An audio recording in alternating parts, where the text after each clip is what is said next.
Welcome back to ADHD Power Tools. I just would like to reintroduce myself. My name is Brooke Schnittman. And for those of you who have been watching ADHD Power Tools, you probably know who Ali and I are. But for those of you who are new to our channel, again, I'm Brooke Schnittman, the owner and founder of Coaching with Brooke, and an ADHD and executive function life coaching company for adults and students who are looking for the tools to live an empowered life. And I'm based out in South Florida, practice worldwide, and really excited to introduce Jeff today and Ali. Yep.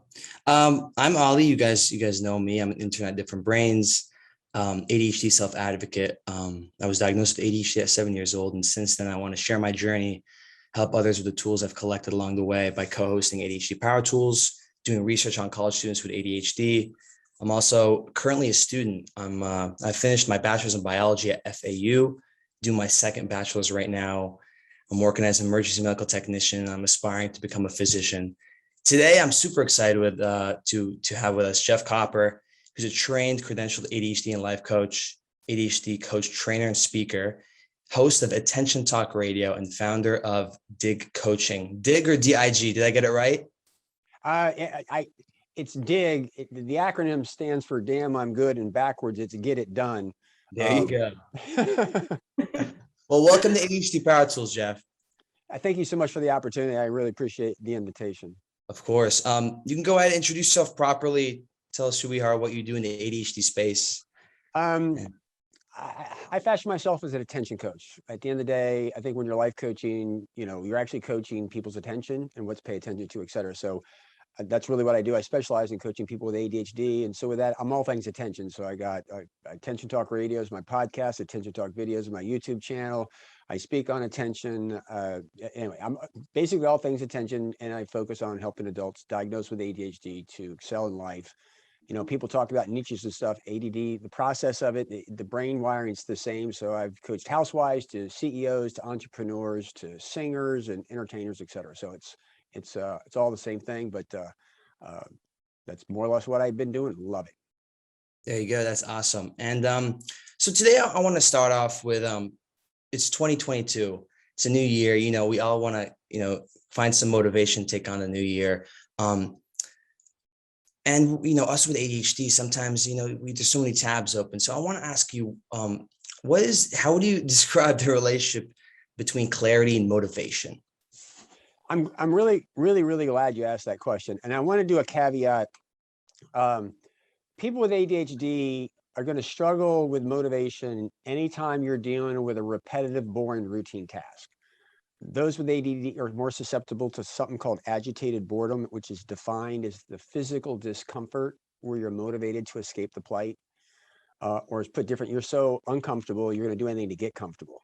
I was explaining this to a woman one time that didn't have ADD, and I said, well, you ever been cold? And she said, yeah, so cold you did something you weren't supposed to do. She said, yeah, I was in Canada one time, it was 10 below, and I broke into somebody's house to get warm. I'm like, yeah, okay, so that's what uncomfortable is like.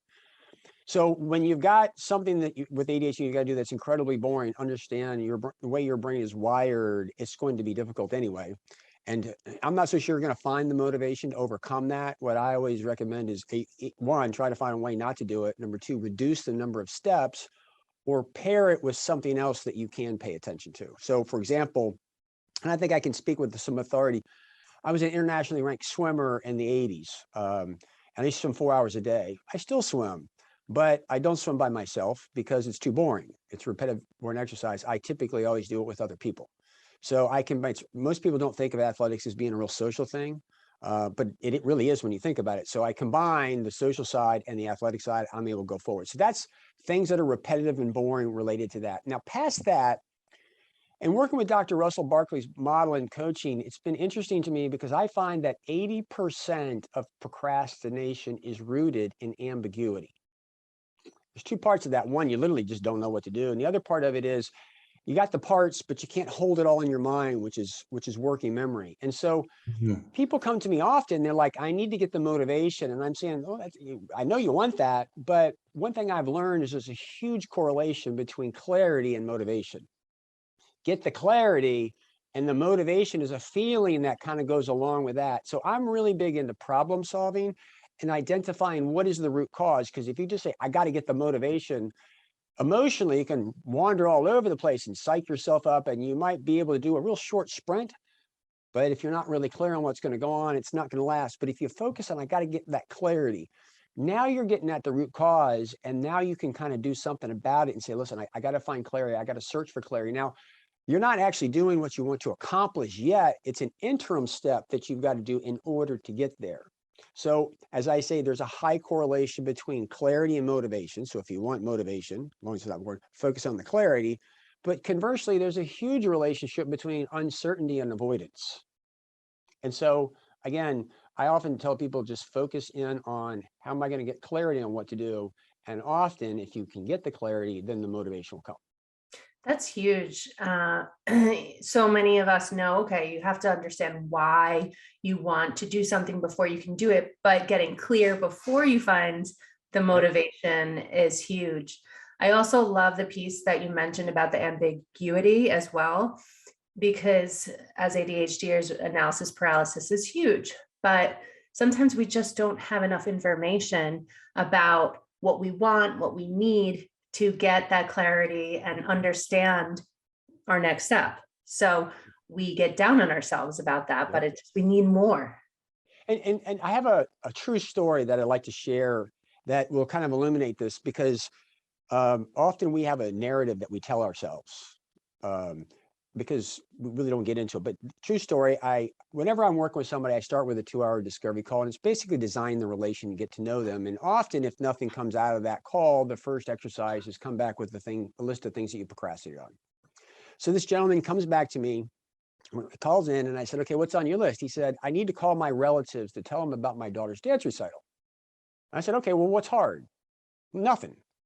Seriously, what's hard? It's easy. It's just a phone call. Like, seriously, like what's hard about this? He said, Jeff, I told you it's easy. I said, would you stop? Now, everybody's self-awareness is an executive functioning. I said, are you present right now? It's the first thing on your list, and you're paying me money. Like, right, you're paying me money.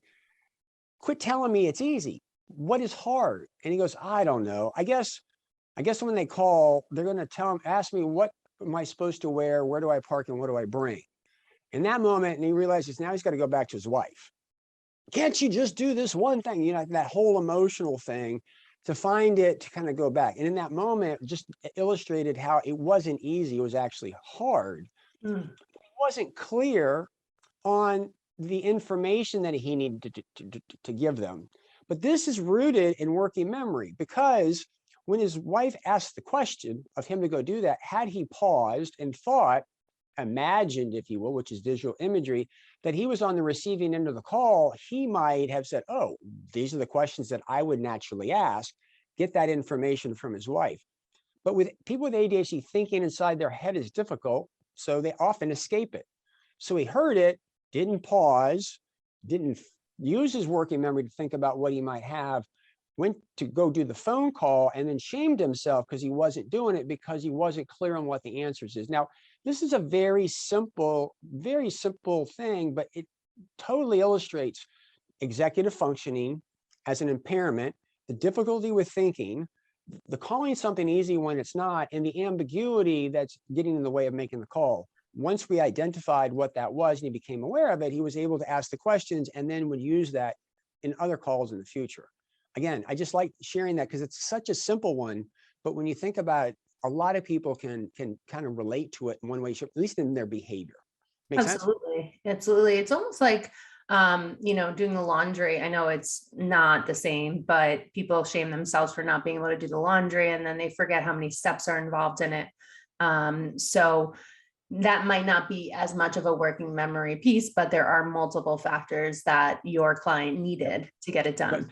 But so, it's one thing is like laundry, a great example is working memory, part of it, right? If you go downstairs, you take the laundry, I mean, this is a classic, you put the laundry, the washing machine, right? And you go on and you don't do anything, and you don't recall that it's down there. So you go down 3 days later and it smells, and you got to do it again. That's actually working memory to retrieve that knowledge, to hold it, that you've got to go down and move it from one to the other. Then when you get it upstairs, the folding it part is a repetitive and boring part, where a lot of times, like, No one hey, wants if to you do it fold with and put it away. if you do it with the TV on, or you do it while you're on the cell phone on, now you're combining activities to make it, again, I just to use that silly thing to kind of reinforce what we're talking about. Absolutely. That's huge. And the fact that he was shaming himself because he wasn't getting this easy thing done, and the emotions came into play. He was so frustrated. He was paying you to get coached, and then you allowed him to get clear and see it wasn't just about making that call and doing it. It was all the other factors of communicating with his wife. And forgive me, because emotional regulation is an executive functioning too. So we lacked the self-awareness. There was a thinking impairment to stop and visualize what he needed. There was the emotional piece that came in at the end, right, of shaming and blaming, which, by the way, you can't treat ADHD the lens of shame and blame, but it's all wrapped up in that nice little thing. And so the idea really is if you can pause and focus on clarity. What's hard? What am I not clear about? Ask yourself those questions. Now you're in a position to get better chance of getting at the root cause of whatever the issue is and move forward. Yeah, I love that. And I also think that it's, I don't know if I'm sure you've come to terms with this before, but when someone is so emotionally charged about something, it's so hard to unwrap that and make that decision. So I'm just like, come back in 24 hours and let's look at this again. Absolutely. That's emotional self-regulation. I can describe the process. It's the easiest thing for me to describe. It's the most difficult for somebody with ADHD to execute. Absolutely. I want to say a little something about this. I like how you guys talk about the easy tasks a lot, but then there's the harder tasks, more difficult tasks, right? Like trying to create that workout routine, or studying for that cumulative exam. I'm a college student. There's these difficult tasks that you try to get out the way. And clarity and motivation, I really like how you talk about, you want to find that clarity to become motivated to finish that task. I think with clarity, you want to ask yourself some questions like you guys brought up. What am I trying to achieve? What's my goal? What do I want to achieve out of this? And then you want to ask yourself, who are you doing it for? Are you doing it for yourself? Are you doing it for others? And then you want to ask, do I know how to do this task? You want to mind map, write down, what's the structure? How am I going to approach it? And then you might find the motivation, the clarity, and pair it with things like friends. You brought up, you want to pair your task with something.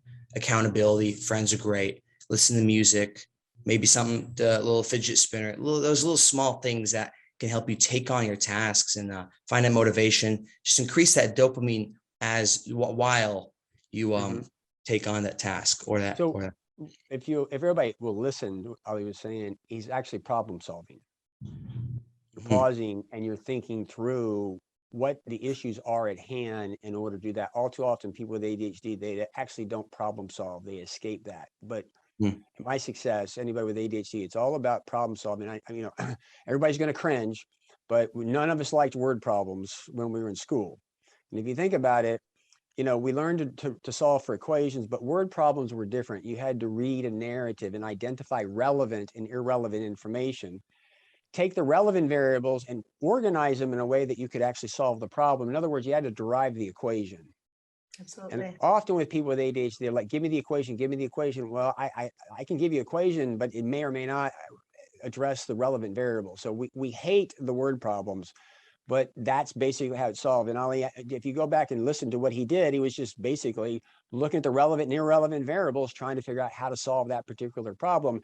Again, this is wrapped around clarity. I got to think through and get clarity, what will work for me. So it's, again, I had to take that opportunity because you just demonstrated it talking out loud. Yeah, that's huge with the word problems. As you mentioned, it reminds me of this situation where if he wrote down his story and everything he's thinking and all of his fear, then he can pull out the facts from it. Just like in a word problem, you could pull out the equation. Yep. 100%. We hope you liked today's video. If you want more information about ADHD, please feel free to visit our website at differentbrains.org or my website, coachingwithbrooke.com. And if you enjoyed today's video, give us a thumbs up, leave a comment below, and subscribe.